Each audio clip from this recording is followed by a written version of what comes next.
Salam sejahtera dalam kasih Kristus, Bapak Ibu Saudara sekalian. Ada banyak orang meramalkan tentang kedatangan Yesus Kristus kembali ke dunia ini. Dan jika kita belajar dari sejarah, ada banyak ramalan itu yang tidak pernah menjadi kenyataan. Nah, bagaimanakah kita menjalani kehidupan menyongsong kedatangannya kembali? Kapankah Yesus akan datang kembali? Mari kita belajar dari kitab 2 Petrus 3. Ayat 8 sampai ayat yang ke-16. Sebelum kita membaca bagian Alkitab ini, mari kita mohon tuntunan kuasa Tuhan. Bapa Surgawi, Allah yang Maha Kuasa, Engkaulah sumber hikmat. Saat ini kami mau membaca dan merenungkan kebenaran firman-Mu. Kami percaya Tuhan menuntun dan menyertai kami. Di dalam nama Tuhan Yesus kami berdoa. Amin. Saya mengajak kita semua membaca 2 Petrus 3 ayat 8 sampai ayat yang ke-16. Demikian bunyinya. Akan tetapi saudara-saudaraku yang kekasih, yang satu ini tidak boleh kamu lupakan, yaitu bahwa di hadapan Tuhan satu hari sama seperti 1000 tahun, dan 1000 tahun sama seperti satu hari.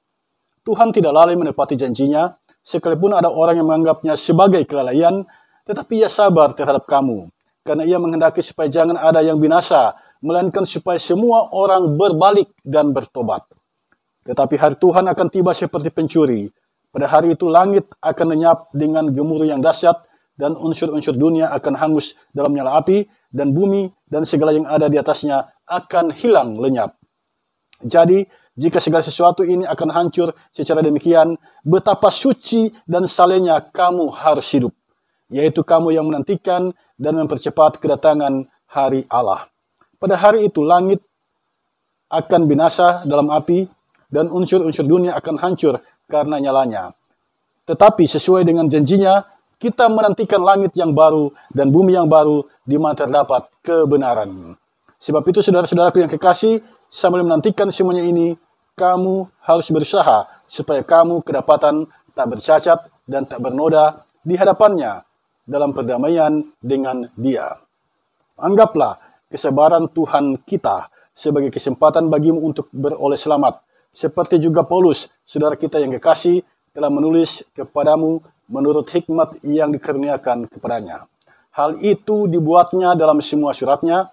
Apabila ia berbicara tentang perkara-perkara ini, dalam surat-suratnya itu ada hal-hal yang sukar dipahami, sehingga orang-orang yang tidak memahaminya dan yang tidak teguh imannya memutarbalikkannya menjadi kebinasaan mereka sendiri, sama seperti yang juga mereka buat dengan tulisan yang lain. Saudara sekalian, demikianlah kebenaran firman Tuhan dari 2 Petrus pasal 3 ayat 8 sampai ayat yang ke-16. Saudara, pernahkah Anda berpikir mengapa Tuhan Yesus tak kunjung datang sampai saat ini? Bukankah janjinya 2000 tahun yang silam? Mengapa Yesus tak kunjung datang? Apakah Yesus lupa dengan janjinya itu? Apakah dia ingkar janji? Atau apa? Mengapa orang Kristen sudah sekian lama menanti kedatangannya kembali, sampai detik ini Yesus tak kunjung datang? Sehingga di sana-sini muncullah spekulasi meramalkan bahwa Yesus akan datang tanggal sekian, tapi tiba di tanggal itu Yesus tak kunjung juga datang. Saudara, ini menarik untuk kita dalami bersama melalui kesempatan ini. Pada zaman Rasul Petrus menulis surat ini, pada tahun 66 sampai tahun 68 Masehi, pertanyaan yang semacam ini telah muncul. Jadi pertanyaan yang seperti ini bukan nanti muncul sekarang, jauh sebelumnya sudah ada yang mempertanyakan tentang hal ini. Nah, para nabi palsu memanfaatkan kondisi ini dengan menyerang pengajaran Yesus Kristus, yang mana Yesus pernah mengatakan bahwa Dia akan datang kembali. Ini dimanfaatkan oleh para nabi palsu. Ya, apa yang diajarkan oleh Yesus ini? Kalau Yesus mau datang kembali dalam kemuliaannya, kapan? Itu kata nabi-nabi palsu. Nah, kalau kita membuka 2 Petrus 3 tempat, di sana mereka mengucapkan kalimat ini. Di manakah janji tentang kedatangannya itu? Sebab sejak bapa-bapa leluhur kita meninggal, segala sesuatu tetap seperti semula pada waktu dunia diciptakan. Saudara, dari kalimat ini, mereka mempertanyakan janji Tuhan Yesus Yesus pernah berjanji dia akan datang kembali dalam kemuliaannya. Di mana janji itu? Di mana janji itu? Ini dipertanyakan oleh para pengajar sesat. Dan mereka juga menegaskan sejak bapa leluhur, segala sesuatu tidak berubah, begini-begini saja. Masih seperti ketika dunia diciptakan. Yesus tak kunjung datang. Nah, perbuatan yang sedemikian ini, ya, dalam konteks sekarang ini, disebut nyinyir. Apa yang dilakukan oleh pengajar-pengajar sesat ini, itu namanya nyinyir. Yaitu mengkritik atau menyindir orang lain secara terus-menerus, pedas, dan frontal. Kalau sekarang kita nonton televisi, kita akan berjumpa dengan aneka macam nyinyir. Lawan politik biasanya menyampaikan sindiran-sindiran yang begitu pedas terhadap lawan politik lainnya. Nah, di sini kita menemukan itu. Para pengajar sesat nyinyir terhadap janji Yesus. Di mana janji itu? Kalau Yesus berjanji, mengapa dia sampai sekarang tidak datang?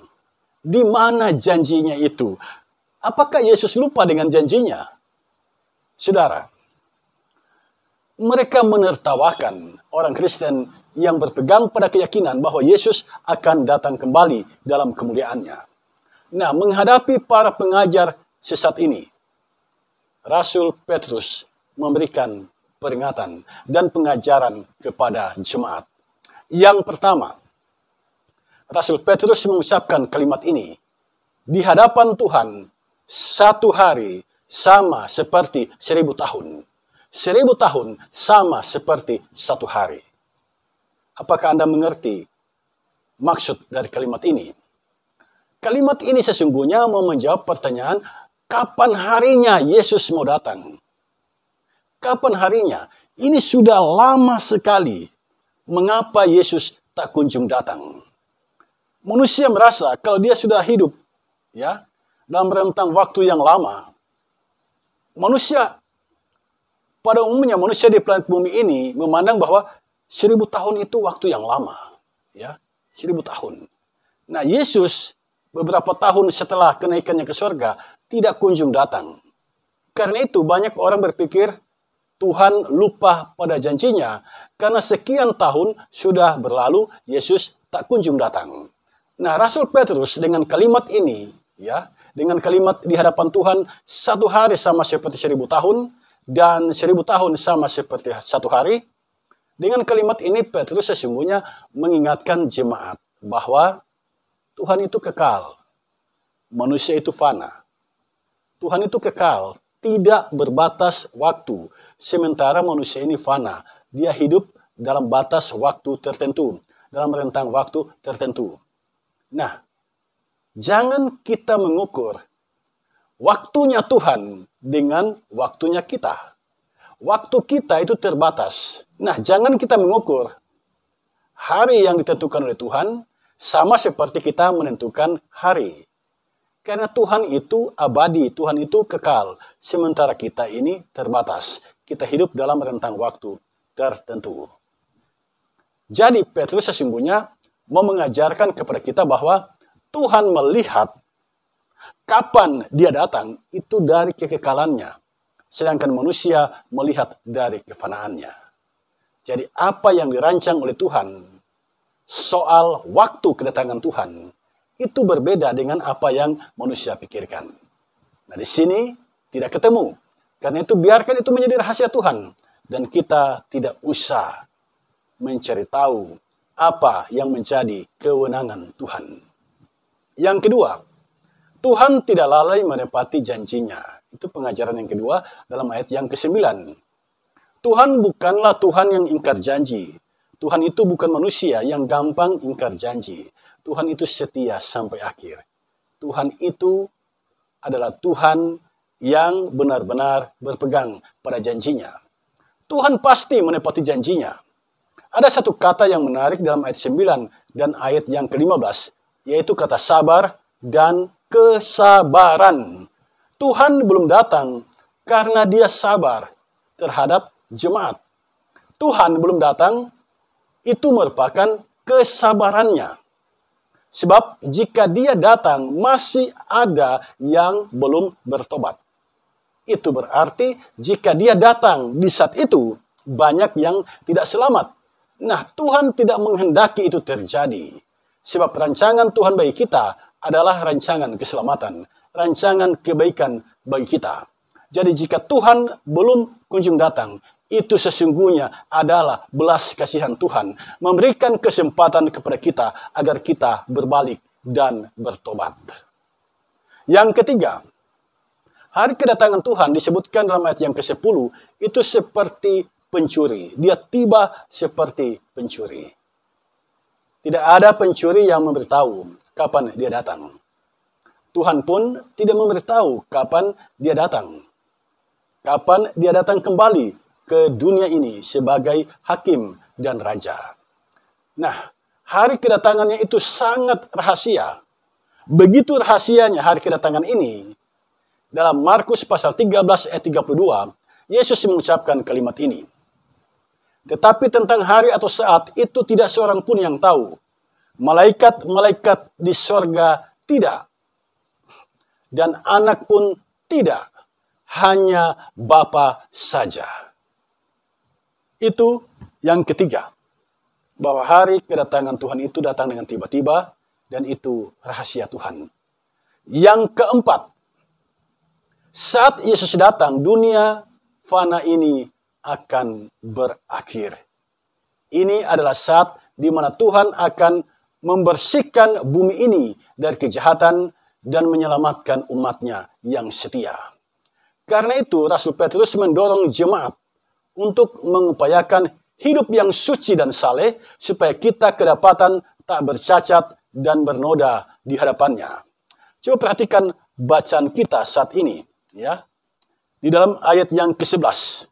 Jadi, jika segala sesuatu ini akan hancur secara demikian, betapa suci dan salehnya kamu harus hidup. Penekanan Rasul Petrus di sini adalah menjalani kehidupan yang suci dan saleh. Saudara, bagaimanakah kehidupan yang suci dan saleh? Saudara, hidup suci dan saleh adalah tidak membiarkan celah dosa memasuki hidup kita. Yesus telah memberikan teladan melalui kehidupannya. Dia selalu berdoa kepada Bapa di sorga. Dia tidak membalas ketika dia disakiti. Sebaliknya, yang Yesus lakukan adalah berdoa bagi mereka dan mengampuni mereka. Itulah hidup yang suci dan saleh yang ditunjukkan oleh Yesus kepada kita. Yang kelima, kita menantikan langit yang baru dan bumi yang baru. Langit yang baru dan bumi yang baru tidak menunjuk pada tempat. 2 Petrus 3 ayat 13 menyebut, di mana terdapat kebenaran. Ini konsep yang menarik saudara sekalian untuk kita gali, untuk kita pahami bersama. Ternyata bumi dan langit yang baru tidak menunjuk pada sebuah tempat seperti yang selama ini dibayangkan orang. Bumi dan langit yang baru menunjuk pada sebuah situasi dan kondisi di mana di situ terdapat kebenaran. Karena itu bisa saja terjadi di muka bumi ini, ya, di mana ada orang-orang atau komunitas yang berkomitmen menjalani kehidupan dalam kebenaran, itulah langit dan bumi yang baru. Karena itu dalam doa Bapa kami, Yesus mengajarkan kita, datanglah kerajaanmu. Jadi kerajaan itu yang datang ke bumi ini, di mana ada kebenaran. Dan itu menjadi komitmen orang-orang yang hidup di dalamnya, itulah langit dan bumi yang baru. Kita sekarang berada di Minggu Advent. Di masa Minggu Advent ini, kita umat Kristen di seluruh dunia disegarkan ulang dengan kebenaran firman Tuhan. Kita diingatkan bahwa Yesus pasti akan datang. Yesus pasti akan datang kembali ke bumi ini. Dia datang bukan lagi sebagai bayi mungil. Dia datang sebagai hakim dan raja. Dia akan menghakimi semua umat manusia di muka bumi ini. Yesus pasti datang. Dari ulasan kebenaran firman Tuhan saat ini, kita mendapatkan 3 pesan penting dari dalamnya. Yang pertama, kita tidak usah bersibuk mencari tahu kapan Yesus datang. Jangan ada pikiran itu, jangan ada tindakan itu. kalaupun kita mau bersibuk, bersibuklah bagaimana kita menjalani kehidupan yang suci dan saleh di hadapan Tuhan. Hidup suci dan saleh bukan sebatas rajin beribadah. Hidup suci dan saleh yang mendasar adalah menjauhi dosa. Selalu berdoa dan ketika disakiti, tidak membalas tetapi mendoakan dan mengampuni. Itu yang mesti kita benahi saat ini. Yang kedua, ingatlah langit dan bumi yang baru bukanlah tempat tetapi kondisi hidup di mana terdapat kebenaran. Jadi jika kita berkomitmen dan bertindak hidup di dalam kebenaran, kita sedang berada di dalam langit yang baru dan bumi yang baru. Itu berarti tidak usah kita mengarahkan pikiran kita ke dunia seberang bagaimana memasuki surga. Sebaliknya, mari kita cintai kebenaran. Ketika kita menjalani kehidupan yang sedemikian itu, kita sedang berada di langit yang baru dan bumi yang baru. Yang ketiga, selama kita masih hidup, ini merupakan kesempatan yang Tuhan berikan kepada kita untuk berbenah diri, berbalik, dan bertobat. Kita bisa saja berkata, saya sudah Kristen, saya percaya Kristus, saya rajin beribadah. Mengapa saya diminta lagi untuk berbalik dan bertobat? Saudara, menjadi Kristen tidak semua menjalani kehidupan sebagai orang Kristen. Orang Kristen itu ketika disakiti, orang itu berdoa dan mengampuni. Itu Kristen. Nah, apakah kita sudah berada di jalan itu? Ketika hati kita dilukai, apakah kita berdoa untuk orang yang melukai hati kita dan melepaskan pengampunan baginya? Jika belum, mari berbalik dan bertobat. Mari kita ikuti teladan Yesus Kristus. Mari kita maknai masa Advent ini dengan berbenah diri dan menjadi pribadi yang lebih baik lagi. Tentu dengan kemampuan diri kita tidak mampu melakukan itu. Yesus sendiri pernah mengatakan di dalam Yohanes pasal 15 ayat 5, di luar aku kamu tidak dapat berbuat apa-apa. Jadi hidup suci dan saleh, jika itu dapat kita lakukan, itu semua adalah karya Roh Kudus dalam kehidupan kita. Karena itu mintalah kepada Roh Kudus agar Dia menolong kita untuk bisa hidup suci dan saleh di hadapan Tuhan. Demikianlah ulasan kebenaran firman Tuhan saat ini. Mintalah hikmat Roh Kudus agar Dia senantiasa menerjemahkan kebenaran firman-Nya di dalam kehidupan kita setiap hari. Tuhan Yesus memberkati kita. Amin.